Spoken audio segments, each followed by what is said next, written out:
का रसोई में सिलबट्टे पर चटनी पीस रही थी। अचानक उसके हाथ की मिर्च आंख में लग जाती है। अरे माँ, मेरी आंख जल रही है। राधिका भागकर सिंक के पास जाती है और नल चालू करके आंख पर पानी डालने लगती है। हे भगवान, ये कैसा ससुराल मिल गया मुझे।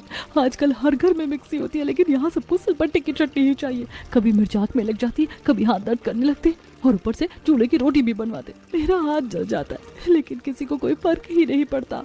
राधिका बड़बड़ाकर फिर सिलबट्टे पर चटनी पीसना शुरू करती है, लेकिन मिर्च लगने से हाथ जलने लगता है और वो दोबारा सिंक पर जाकर आंख धोने लगती है। तभी दरवाजे पर पद्मिनी जी आ जाती हैं। अरे बेटा राधिका, क्या हुआ? तू इतनी परेशान क्यों दिख रही है? कुछ नहीं दादी जी, बस मिर्च आंख में लग गई थी। अरे बेटा, इतनी मिर्च वाली चटनी मत पीसा कर। ला चल, मैं मदद कर देती हूँ। नहीं दादी जी, आप रहने दीजिए, आपकी उम्र हो गई है, मैं कर लूंगी। आप बेकार में परेशान हो जाएंगी, गर्मी बहुत है। अच्छा, अगर मेरी मदद नहीं चाहिए तो मैं नेहा को भेज देती हूँ। बेचारी मेरी बहू अकेली रसोई में काम करती रहती है। पद्मिनी जी धीरे धीरे नेहा के कमरे में जाती। नेहा मोबाइल में वीडियो देख रही थी। नेहा, उठो बेटा, पूरा दिन मोबाइल में लगी रहती हो। जाओ, जाकर अपनी भाभी की मदद करो। दादी प्लीज, आप भी ना। भाभी को तो आदत हो गई है ये सब करने की, मैं क्यों करूँ उनके होते हुए। नेहा, अगर अपने ससुराल जाओगी तो भी तो तुम्हें ये सब करने ही पड़ेगा ना। जाओ, जाकर राधिका की मदद करो। अरे यार दादी, आप भी ना, थोड़ी देर चैन से बैठने नहीं देती हो। जा रही हूँ।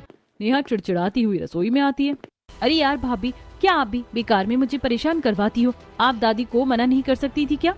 लेकिन मैंने तो दादी से मना किया था नेहा, मैंने उनको कहा था कि मैं खुद कर लूंगी। हाँ तो ठीक है, आप खुद ही कर लो। वैसे भी मुझसे गर्मी में ये सब काम नहीं होंगे। आपका ससुराल है, आपकी जिम्मेदारी है और मुझे अपने कॉलेज का प्रोजेक्ट पूरा करना है। मैं अभी बहुत बिजी हूँ।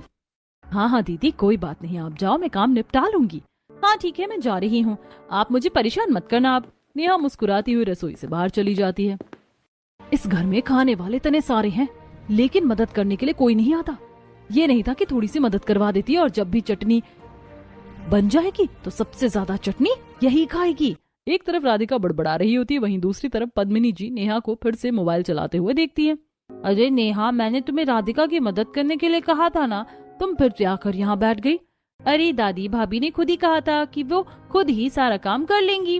अरे बेटा, 5 मिनट मदद कर दोगी तो क्या हो जाएगा? यार दादी, ये सब काम तो भाभी का ही है ना, मैं क्यों करूँ?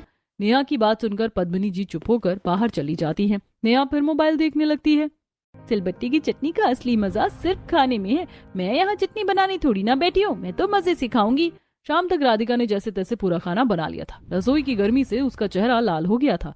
उसने खाने में मटर पनीर की सब्जी, आलू की सब्जी, रायता, खीर और सिलबट्टे की चटनी बनाई थी। सब लोग डाइनिंग टेबल पर बैठकर खाना खाने बैठते हैं।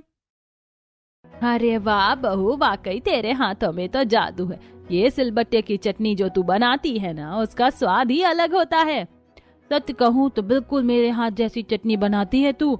तेरी सास भी इतनी स्वाद वाली चटनी नहीं बना पाती थी। जी दादी जी। राधिका ऊपर से मुस्कुरा रही थी, लेकिन मन ही मन कुछ और ही सोच रही थी।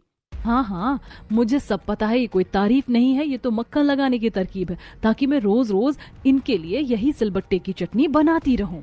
अरे माँ, आपको याद है जब हम छोटे थे ना, तब आप इसी सिलबट्टे पर चटनी पीसती थी और हमारे लिए चूल्हे पर गरम गरम रोटियां बनाती थी। हाँ बेटा, याद है। उस समय तो तुम लोग चटनी के साथ ही 4-4 रोटियां खा जाते थे। अब कहाँ खाने में इतनी ताकत है। हाँ भाई, अब तो जमाना बदल गया है, लेकिन कभी कभी चूल्हे की रोटी खाने का मजा ही अलग होता है। सब लोग आराम से खाना खा रहे थे, लेकिन राधिका के चेहरे पर थकान साफ दिखाई दे रही थी। इन्हें तो बस खाना है। तुमने ठीक से खाना नहीं बनाया। माफ करना ताई जी, गलती से हो गया, मैं आगे से ध्यान रखूंगी। शीला ने देखा था कि वो सब बहुत ज्यादा गलत है, लेकिन उसने चुप्पी साध ली। कोई बात नहीं, बस आज की ही बात है, कल तो रजत अपनी टिकट कर लेगा। एक दिन के लिए मुझे बहस नहीं करनी चाहिए। ऐसा सोचकर शीला चुप हो जाती है और अगले दिन जब फिर से टिकट की बात चलती है। क्या करूं मम्मी, मुझे तो कोई टिकट ही नहीं मिल रही है। मुझे नहीं लगता कि हम इस हफ्ते भी घर जा पाएंगे। ओह, ये तो बड़ी गड़बड़ हो गई। लगता है हफ्ता 10 दिन के लिए यहीं रुकना पड़ेगा। ये बात सुनकर नेहा को तो सांप सूंघ जाता है। हे भगवान, टिकट नहीं हो रही और कुछ बोलूंगी तो मम्मी जी मुझे ही सुनाएंगी। अब मुझे इनकी और मेहमान नवाजी करनी होगी, वरना मम्मी जी बहुत गुस्सा हो जाएंगी। वहीं दूसरी तरफ शाम को आज सविता फिर से अपने सिर की चंपी नेहा से ही करवा रही थी और उसे डांट भी रही थी। अरे बेटा, सारा ढंग से अपने हाथ चलाओ, ऐसे कर रही हो जैसे तुम्हारे हाथों में जान ही नहीं है। अब ये बात देखकर तो शीला को मन ही मन बहुत ज्यादा गुस्सा आता है। अरे